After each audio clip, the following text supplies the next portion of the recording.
Nakakatuwa lang din talaga. Kasi before, kung naranasan nyo lang din katulad ko, yung mag-alkansya sa mga pulbo, sa mga alcohol na mga wala nang laman, na mga naubos na, di ba inaantay natin maubos yung mga lagayan natin ng alcohol before, or na mga pulbo ng mga bata pa tayo para gagawin natin ng alkansya?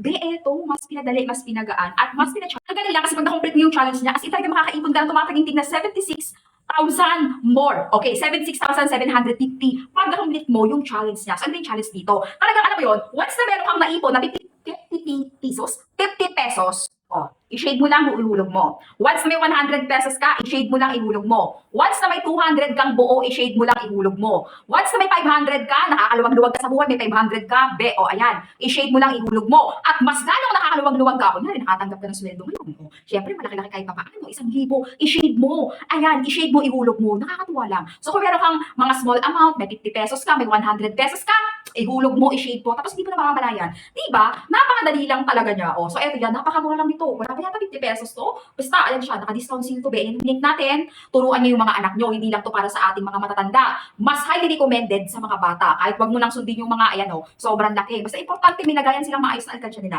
O, diba? Turuan niyo yung mga anak nyo, yung mga pamangkin nyo. O, yung mga, ano ba yan? Basta yung mga bata, turuan nyo mag-ipon para at least